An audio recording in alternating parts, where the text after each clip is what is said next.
We are Lynx CX. We exist to bring the customer into the heart of pharma brands. So in the next 45 minutes, we're going to discuss why CX is so important for pharma brands and show some specific approaches that brands can take to improve the experience for both patients and HCPs. The chat is off. However, you can share questions in the Q&A, so please do so throughout, and we'll take a look at those at the end. My name is Jack Deacon. I'm the head of CX strategy, and together with Rachael, I run the Lynx CX team here. Hi, and lovely to see all of these faces on the call. I'm Rachael McLaughlin, so Experience Director here at Lynx CX. So I head up the department alongside Jack. And thank you all very much for taking the time out today to hear us talk a little bit about what we do, what we love, and how we can make experiences better. So why are we here, both in this webinar, and why are Rach and I here in this role? We're here because pharma's got a CX problem. And every category has its own challenges in CX, but pharma has some big fundamental challenges that we have to overcome. Because CX should be more important in pharma than almost anywhere else, because we're speaking to people in some of their worst moments. So patients, we could have chosen any of 100 stats to show patient challenge here. I think it's interesting that even on hospital discharge day, the vast majority of patients are still suffering emotional distress. We're speaking to people when they're getting diagnosed, the day they start getting side effects, on days they feel completely alone. So they're obviously having a really challenging time. But we also know that from our own research, HCPs are having a really tough time as well. This is from Havas Point 1 research. 43% of HCPs experience moderate to severe distress at work. We're seeing high levels of burnout. We're seeing dropout from the industry. So we're talking to groups of people here who are under huge amounts of stress and who are very challenged. But we're not giving them currently what they need. So what they need is things like communications which add real value to their lives without disrupting them, things you might call omni-channel. And what we tend to focus on in pharma is producing more content in more places. Customers need really useful assets that actually help them solve some of those problems. And we tend to focus on more static brand assets. Customers, we keep hearing, need more and more emotional support, and yet we tend to focus on rational content. Customers, especially HCPs, need connections to others around them to help foster learning and understanding. And we tend to focus on things like congress activations, for example.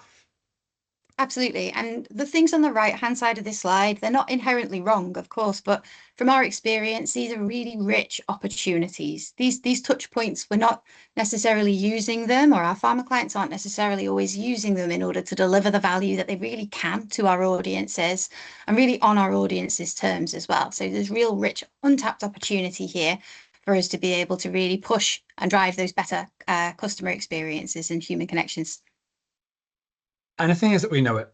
So the vast majority of pharma organizations say that providing real value to HCPs is a major challenge. So the question is then, if it's so important, we know it's a challenge, kind of why aren't we doing it? What is the blocker stopping us delivering great CX everywhere? And I think pharma is uniquely in a very challenging environment. So we're disconnected from our HCPs and we're disconnected from our patient. So that's for regulatory reasons. There are significant regulatory barriers to working directly with these groups. But also I think it's very expensive and challenging. These are often small groups who are hard to reach and expensive to engage. But maybe most importantly of all, our organizations are set up as big quantitative medical organizations. We value frameworks and large data sets over qualitative engagement, which makes sense for us, right? We're building drugs over many years. We run large market research projects. But the challenge for us in CX, making things, making assets, making tactics, building ecosystems, it's really hard to pull down from that vast amount of market research into a few key pieces of thinking. We tend to lose the connection with the HCP and patient, even though we know a huge amount about them. And that results in these three key blockers that we tend to see time and time again with our pharma clients. So first of all, we see a strategic disconnect from customer realities. When we're thinking about brand planning or deciding how we should make strategic shifts in our business, we tend to fall back to what we know really well, which is our brand needs in the market versus our competitors, our long-term strategic objectives, rather than starting with our customers' needs and our customer realities. Secondly, it's really challenging to bring those customers into asset creation. So the first point here is about it being hard to bring them into strategy. It's even harder to bring them into asset creation for regulatory reasons, and also just because it's really practically hard to actually have them in the room co-creating assets. So we tend to create our assets in a vacuum. And we also tend to spend a lot of time creating those assets because we don't have that feedback loop. We don't have that customer feedback as we're building. So we tend to be slow to launch our assets, and we do launch them, we tend to be static. We're not necessarily iterating and improving over time because we don't have that feedback loop. And these are challenges that lead to a lot of different things, right? They lead to assumptions that, that are made. They lead to a lack of engagement, costly rework, and fundamentally, they lead to experiences that don't necessarily deliver against those audience needs. And that can be super costly for us, particularly when we think about the investment that pharmacos are making in these treatments just to get them to market in the first place. And if we're not delivering against those customer experiences, then we're not building advocacy. We're not driving a more sustainable, cost-effective marketing model in the long run. And there's a huge financial benefit and upside to driving that better customer experience for our pharma clients.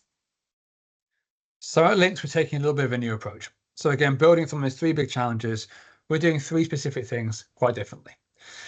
So first of all, everything we make strategically is based on true customer needs.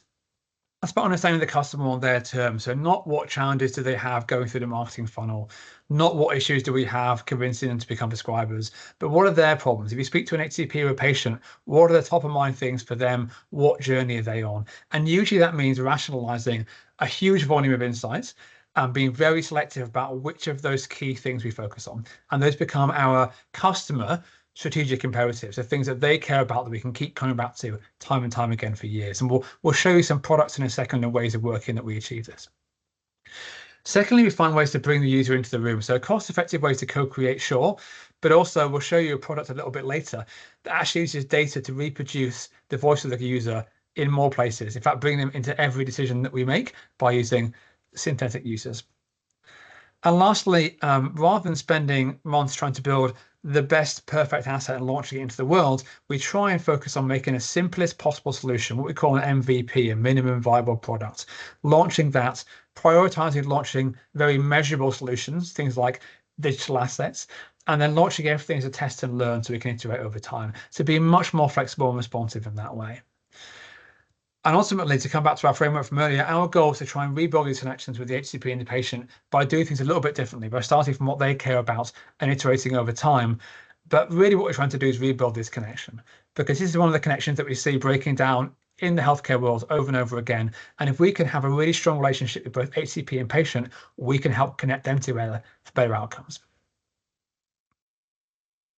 So with all of that in mind, we think that a more expansive and more appropriate description really of our remit and our role is championing human experience rather than customer experience. It's a subtle shift, but it's one that really better reflects the objectives of what we want to do beyond like brand-driven customer decision journey planning or promotional content planning. It really reflects that our role is about championing that the human being behind the data points, the challenges and the needs of the health community that are impacted by a condition. And it's about solving for those problems in a way that allows our brands to establish those relationships and build those connections that are going to stick for the long term. So how do we do that? How do we cut through and really champion that human experience that lies behind that total addressable market stat or that patient cohort size? And with that, how do we also cut through what is a really kind of technical landscape that's packed with jargon? We know that, for a lot of people, there's, the CX is synonymous with the idea of digital and all the different tech and tooling that comes with that people can find quite incomprehensible. We're working in quite a complex landscape anyway, in a complex industry area. And then you compound that with the complexity of the technology that we work with. So really our job is about championing that simplicity and cutting through in order to be able to really push that human experience and that problem solving approach to everything that we do when it comes to healthcare marketing. As we said, it's complex environments and it's hard to know where to start, but we've certainly tried to simplify wherever we possibly can. So that's really the guiding principle behind our approach. And we've boiled our service offering down into a really repeatable and consistent product model. Each of our services or products really allows us to replicate a similar task or an activity, but importantly, to flex that where it matters to the specifics of the context within which we're working, the specific project or task or product that we're looking at. And what that allows us to do, and what it means is we've got shorthand for our approach and our process. And that means that we can then really double down on the nuance that makes our work super relevant and superhuman. And importantly, everyone's expectations are set from the outset as well in terms of what we can do and why it's important, and also who needs to be involved along the way and throughout that journey. So it's all about a repeatable process and framework. Here's a flavor of some of the different products that we create and collaborate on with our clients, split by those 3 different pillars that Jack talked to you about earlier. So you can see we've got products and tools here that really span that full marketing and campaign planning process, from upstream market orientation or strategic planning, all the way through to the nitty gritty of like downstream campaign activation and tactical development as well. And just to make it really practical, we're going to show you some examples of some case studies in a second, but the top left piece there, the experience map. When we say we have a product, we have a framework for building an experience map. So an experience map is the lived journey that an HCP and the patient go on together, shows their high and low points, the most important needs they have along that journey, what missions they're on, and so on. We have a literal framework we build in FigJam. It's an online whiteboard tool. We have PowerPoint frameworks we use to bring it to life in a way it's really understandable for local markets, for example. We have a team that's done that. We have CX strategists who might look at the overall project. We have researchers that pull in the insights. We have designers that can turn them into interactive experience maps. And we've done it over and over and over again, which means that every time we do this for a client, yes, it's unique. Yes, that journey changes. And yes, what we look at throughout the experience will change, but the frameworks are there, so we can get 90% of the way there much more cost efficiently and spend that last 10% making it really relevant for the specific ask we've got. So that's kind of the theory of like what CX is and the way we approach it with a few products. So I want to chat you through 3 case studies of us using those products in action to make it super tangible. And then we're going to look at 3 new products that we're launching right now. So the first case study, and each of these is just one slide, just a brief overview of what this journey looked like. The first is a client that really shifted from being strategic imperative led to being customer led. So what you're seeing in the background of this slide actually is an experience map, obviously redacted, just to give you an idea of what that looks like as we're building it in that kind of online whiteboard tool we mentioned, because the experience map sat at the heart of this project. So the problem the client had was that they knew they weren't targeting real HCP and patient needs from feedback from our audiences, and also because our engagement levels weren't high enough. But they were overwhelmed by insight. So I think they had 67 market research reports that went into creating this experience map, which makes it very hard when you're going into, say, brand planning or tactical ideation to say, what are the 3 big things we really care about? And depending on the person and what they were looking at and what day it was, that changed and changed and changed. So we needed that single source of truth for the customer, a single framework to wrap everything around. And lastly, the client was siloed internally as well. So there's a silo between commercial and medical because they weren't sharing that single source of truth. There was a silo between Locks and global because, again, they were looking at different sources of truth for the customer. So our approach was, first of all, building that one experience map that shows a lived experience of patients and HCPs throughout their journey, where the high and low points were. I mentioned this earlier, what the challenges were. If you can see it in the background there, we prioritize challenges with a traffic light system based on the impact they have, the scale of the problem amongst our audience, and the rough ease of solving it. So we end up with the traffic lights prioritized set of jobs to be done, basically, in order to connect with our audience. So prioritize those.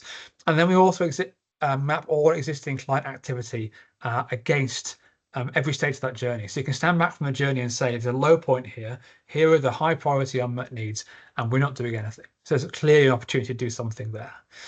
And then we take the top 5, what we call CX accelerators, out of that experience map. So the biggest challenges that impact both HCP and patient. So for example, it might be that at the moment of diagnosis, the conversation is really hard to have with the HCP and the patient. How can we make that conversation better?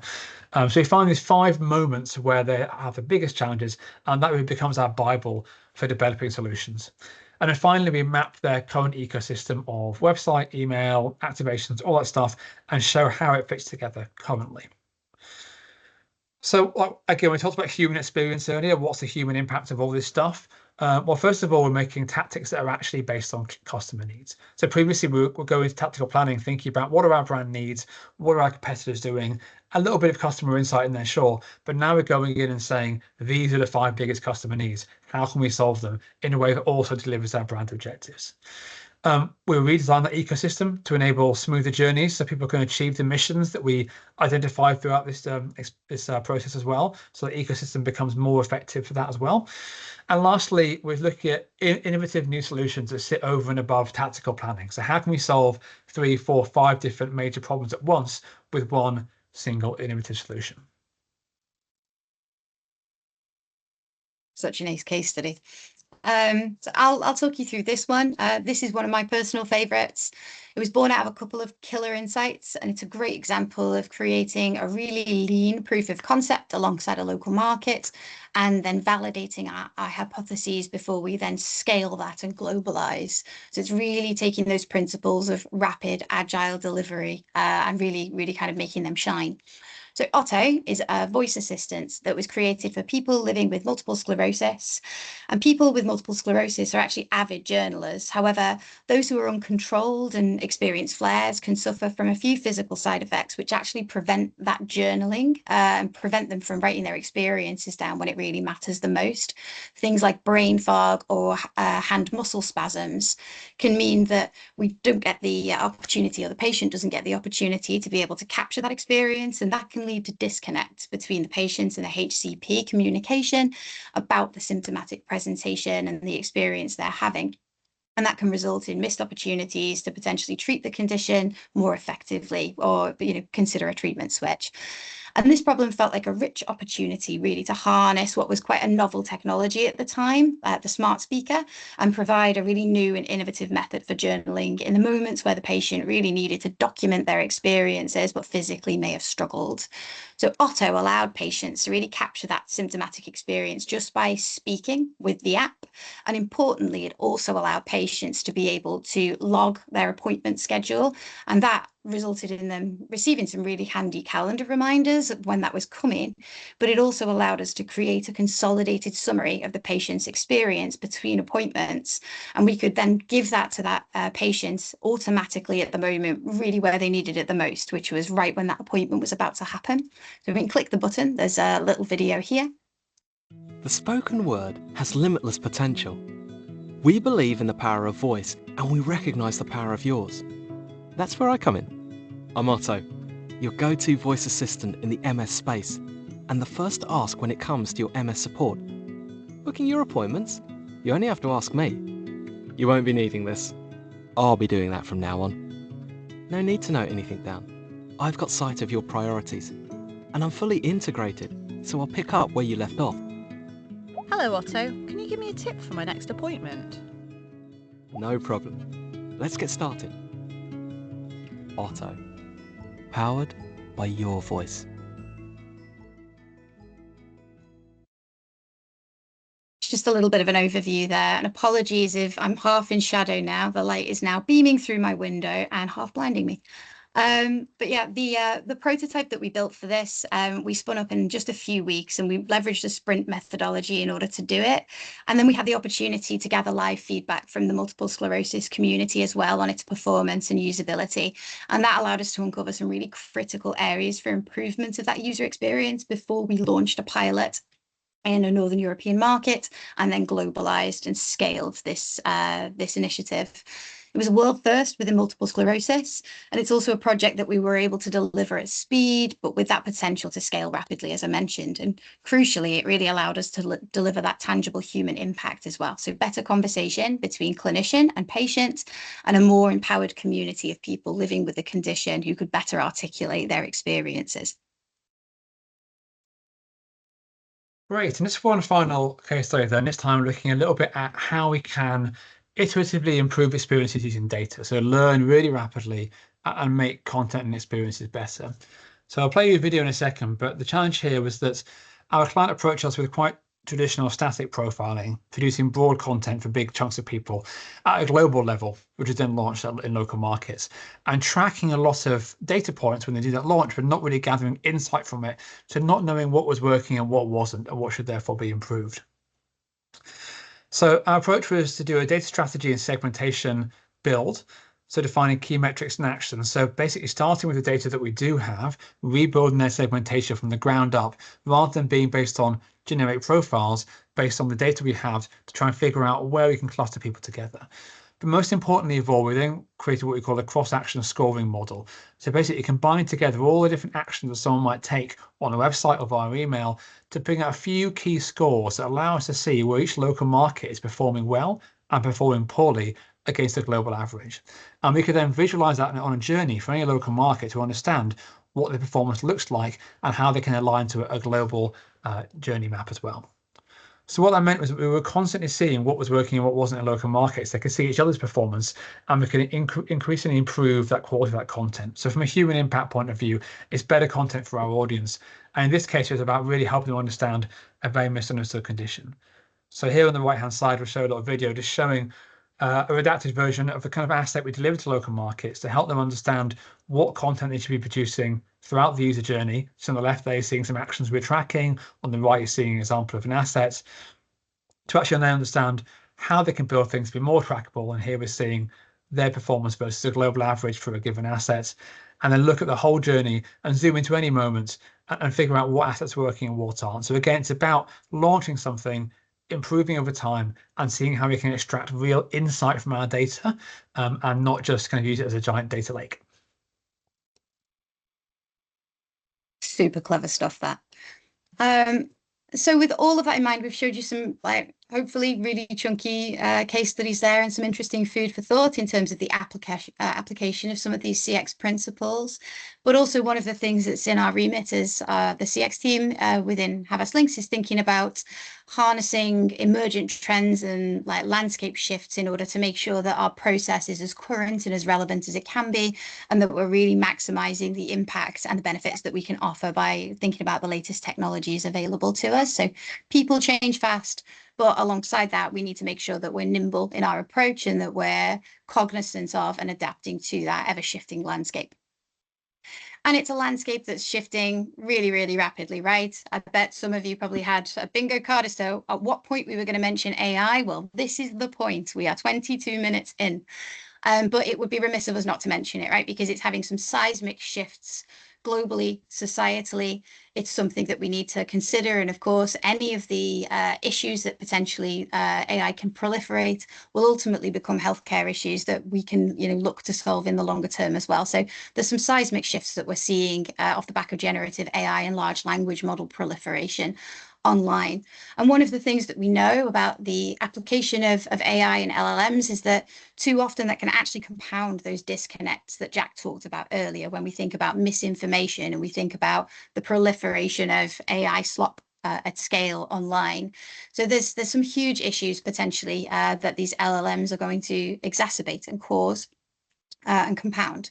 But there are also opportunities for us to consider the upside of these tools and think about how we can harness really the efficiencies and the benefits of them in order to be able to make our process as efficient and as innovative as it possibly can be, and really think about how we can ground that human experience in what we do by leveraging some of these technologies. So through this year, we've developed 3 new products focused on this rapidly emerging trend and the kind of tools that are popping up left, right, and center around generative AI. And we've run those through our internal Havas product incubator in order to be able to shape out some specific product offerings that allow us to augment not only our internal campaign planning processes, but also externally think about how we're showing up from a brand and a campaign perspective as for our clients as well. So those 3 products are outlined on this slide. They very neatly slot into the pillars that we were talking about before. So the first is all around search and the fragmentation of the search landscape and how we can best optimize our content for our audience's information-seeking behaviors. And that's specifically really with a focus on generative engine optimization or answer engine optimization and the strategies that we need to also employ in order to make sure that our content and our digital footprint is working hard for us and ensuring that we are visible where we need to be when our audience have a question. Secondly, we've developed a new proposition around synthetic testing. So Jack touched on this before, but this is not really to replace regular user testing. Our user researchers would kill me if I said that. This is very much about augmenting our existing process and really bringing the voice of the user in at other points that may have previously been cost prohibitive for us to be able to consider rapid validation or getting that perspective from our audience members as we develop our campaign activations. And thirdly, we've developed a proposition all around same-day tactical ideation and prototyping. So previously, the creation of a proof of concept or a prototype may have taken quite a bit of time, and it also may have been considered something that's cost prohibitive for our clients with ever decreasing budget pots. And with the application of some really clever AI tools, we can now bring those great ideas to life in a fraction of the time and with a fraction of the budget that we may have had to do previously. So 3 new product offerings that we've shaped, and we're going to dive into each of these in turn and tell you a little bit more about them. So to start with GEO, AEO footprint analysis. So why do we think this is important? Why now? AI is revolutionizing search. We've seen a doubling in increase in the volume of search going through AI models in 2025. That number is only going to go up. 3/4 of US adults under 30 now use AI to find new information. So clearly there's a real opportunity for us here if we can find ways to make sure that our brands, our pharma brands, are showing up in those AI search results. Yeah, and with that, this is a real opportunity for us, right? So when we think about search, there's a lot of alarmist headlines around search being dead. It's certainly not dead, but the landscape of search is rapidly fragmenting. But with that come new opportunities and new channels that we can focus on and target efforts around in order to make sure that we're showing up in these new places where our audiences can look for information when it matters most to them. So that's a great opportunity, right? We've now got a brave new world of choice, and so do our audiences, which they previously didn't have. But it is certainly something we need to start to factor into our strategic plans and also our measurement frameworks as well when we think about what we define success as, given that some of these new tools also compress the marketing funnel. So just to unpack some of these definitions in a little bit of detail, because we love to use an acronym, don't we, in pharma and in digital. But SEO, so search engine optimization. This is the foundation of all of our discoverability. This is the traditional way that people have searched for information online. We'll go to Google or Bing, we'll enter our query into a search bar, we'll click a button and we'll receive a list of results. And optimization in this vein is really about ensuring that our content footprint is perceived as quality and high quality enough, authoritative enough that it ranks as highly as possible within those search listings, which maximizes the likelihood of a click-through. Then we move on to these newer offerings that are emerging and starting to change the landscape a little bit. We've got GEO, which is generative engine optimization. So this is tools like ChatGPT, like Perplexity, like Grok. And this is really an optimization methodology that's about positioning us to be more likely to be used and synthesized or summarized in the response that an LLM generates to a specific prompt. So this is optimizing our content and our broader digital footprint to make sure that our visibility is as high likelihood as possible, given the kind of prompts that we want to target. Based on our strategies. And AEO is really thinking about that slightly more transactional question and answer kind of approach. And this is thinking about how we complete for more direct answers to questions and capture that zero-click traffic where a simple potted or canned answer may suffice. So this is really thinking more about the structure of our content and how we frame our content in a way that it's ready-made to answer some specific questions, and how we work backward from those kind of information-seeking behaviors to structure our content footprint accordingly. So there's some immediate things that we are looking at and we can optimize around. There's no like magic source to this or like exact science yet. It's all a developing landscape, but there are certainly some indicators of the kind of things that will increase the likelihood of visibility in these new engines. So things like the technical structure and the schema markup that's used on websites and your own destinations, the way content is formatted and the authority signals that it's sending. So things like the Google EEAT principles still seem to apply to things like GEO and AEO. It's thinking about the opportunities for us to really champion our unique content and collateral that sets us apart and provides a point of difference. So that's things like our own data or surveys, or that rich insight that we have that we can share with the world. It's thinking about really maximizing that point of view content or the KOL partnerships that allow us to create some really unique resources or educational tools that you can't find elsewhere. And then finally, it's thinking about those tools and those service offerings that solve some problems and help to achieve a task. So going beyond your brilliant basic content and your educational comms, that kind of thing, it's thinking about building those practical things that are going to drive somebody through to your websites because they add value, they solve a problem, they make someone's life easier because they're a thing. And then finally, it's thinking about the broader footprint that your digital presence occupies. So beyond your own, it's also thinking about the references that people make to your content across the web, the kind of forum discussions that are being had around the things that you're popping out in the space, and the general sentiment around things like your brand online as well. So there's some immediate things that we consider, but certainly a lot of real rich opportunity here, not only for us to make sure we optimize for visibility, but for us to also think about those information seeking behaviors our audience have and work backwards from that to shape the footprint of our campaigns and our ecosystems. And that's broadly what our kind of approach looks to focus on. So this is kind of outlining on a page how we work. So we'll start with that brief. So thinking about the campaign or the campaign or the brand strategy that we're looking to support when thinking about information seeking and acquisition. And then we'll move from there into a phase of really in-depth research. And that's at a local market level, ideally, where we can really think about the trends in the kinds of information seeking behaviors that are present in the landscape. We can think about the kind of keywords that people are using and the kind of long tail keywords people are using. And then we can think about the types of audience and the like affinity that audience has to other behaviors as well. So we can build a really rich picture of information seeking behaviors within a market and also layer in that crucial local nuance to ensure that whatever we create is as relevant as it possibly can be. Moving from there, we'll move into a global phase where we consolidate all of that research and we'll think about what the core of our offering is that's applicable universally. And then we can think about what elements then need to flex and what considerations we need to make from a local market perspective to make sure that the footprints that we create in market are as useful as possible as well. And then we'll think about the strategic direction that we need to take with all of that in mind. So we'll think about the kind of intents and the signals for specific behaviors that we want to target across the funnel. Knowing that, obviously, it's more difficult for us to target kind of broader awareness kind of prompts that sit top of the funnel. And, you know, we've got some more quick wins that we can make with more specific kind of terminology down the bottom end of the funnel in terms of queries. We can think about how we organize our content within our own destinations to make sure it's easily digestible by our audiences, but also by our machine overlords. And then we can kind of shape the strategy for where we want to show up, where we want to play and focus our efforts accordingly with all of that discovery and those different channels in mind.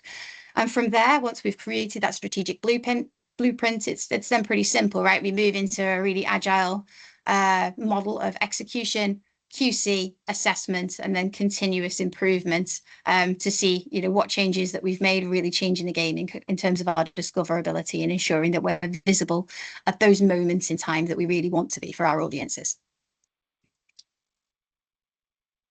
And the outcome of that, as I said, it's better discoverability and more presence from a brand and a campaign perspective. But the human impact of that is really ensuring that we're providing the answers that our audiences need during those tough times that Jack talked about before. It's making sure that we're delivering quality content at the point where our audiences need it. And that's becoming even more increasingly important as low quality content proliferates online. And it means fewer barriers to access as well. If we do the heavy lift in terms of making sure our content is there when our audiences do something as simple as enter a prompt into a large language model, then that means that they get the information at their fingertips that they need right when they need it. So this is really, it's harnessing AI and optimizing for large language models, but really to build and foster that human connection. I think we have clients doing this work right now to optimize for GEO, and I think this is going to become probably the primary focus for search optimization in the coming years. GEO is forecast to overtake SEO in the next kind of 3 or 4 years or so. So we're going to see more and more of this work in the coming years. So that's our first new product. Secondly, we asked ourselves, how can we bring our user into the room, not just when we're creating tactics, but when we're making every single decision that we make? Because that obviously has a real challenge for us practically and financially. Why do we think this is important to do right now? Well, the answer is we finally have the tools to unleash HCP insights. We know the vast majority of HCPs are not satisfied with the quality of the work we currently produce. And we're all sitting on these big data lakes. So Havas Lynx has our own proprietary point one data platform of HCP insights. All our clients also have reams of really helpful HCP insight and data as well. And now we have the capability to put a face to that data to actually unlock it and actually find out what the human behind it would think of any given decision that we make.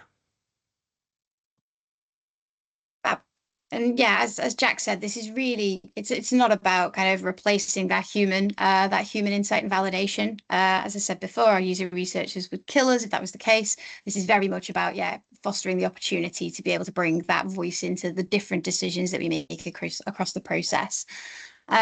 And it's also about fostering that idea of test and learn and fast feedback with our clients as well, and working in these more agile and iterative loops, which is something that is relatively unfamiliar. So there's a learning journey and an educational point that sits alongside this as well. But we can harness these synthetic users at multiple different points through the asset development process, or even the strategic planning stages that sit earlier up in the funnel.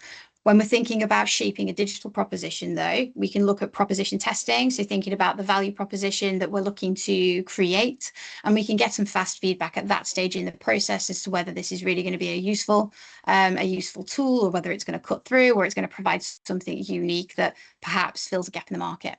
When we think about getting into the more practical elements of wireframing and content development, we can harness our synthetic audience member in order to think about usability testing and usability assessment. So thinking about general UX, thinking about tasks and task completion, and thinking about removing the friction along those customer journeys to make them as seamless and as streamlined as possible.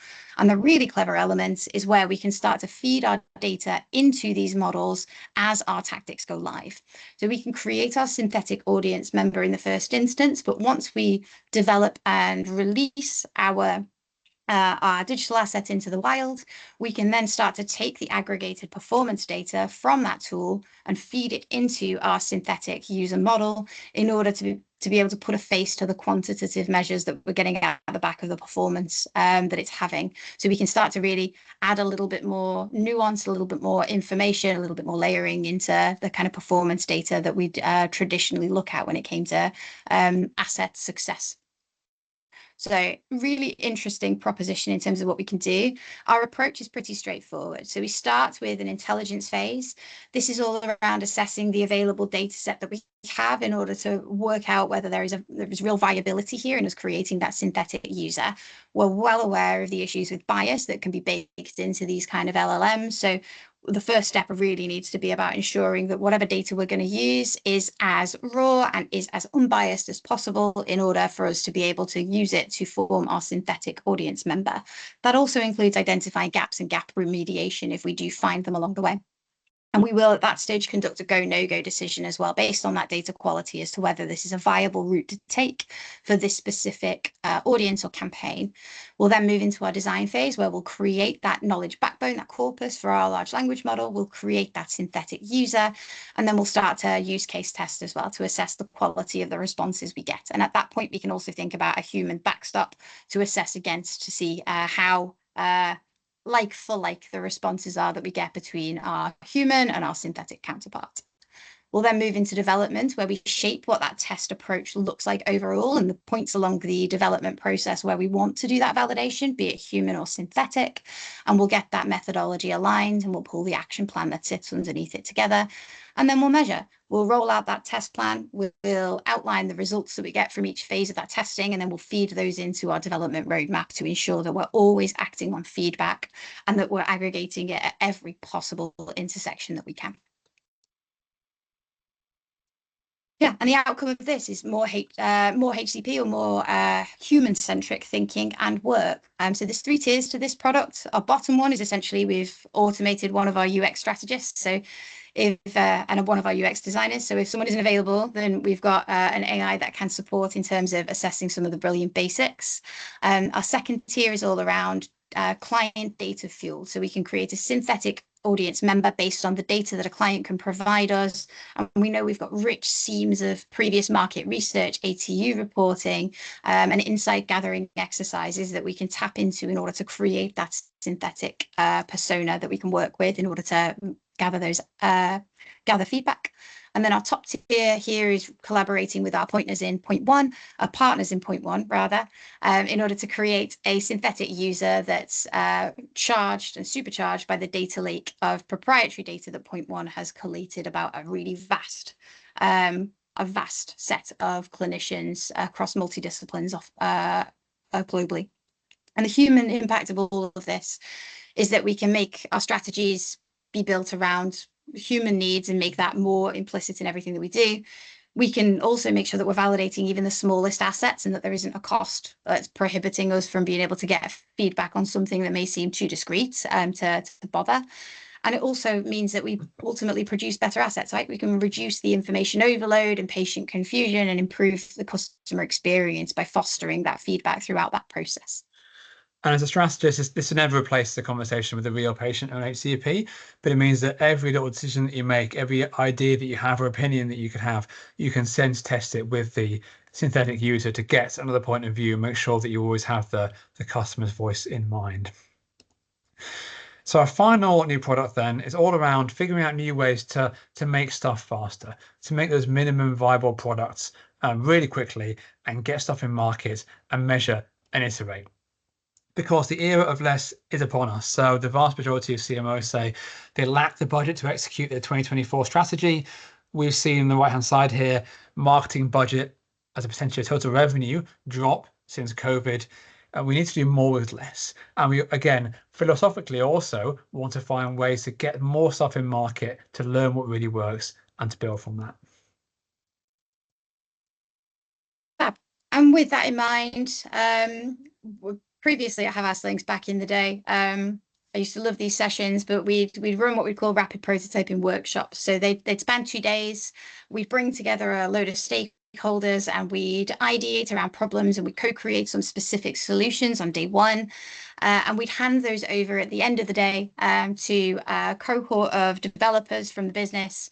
And we'd kindly reward them with some pizza, but we would ask them to bring those tactical ideas to life overnight. And the next day, with great fanfare, we would present those to the stakeholders from the workshop and we could assess and validate the credentials and the feasibility of the things that we'd dreamt up the day before. So it was a pretty compelling way for us to be able to think about how we can ideate and build new propositions.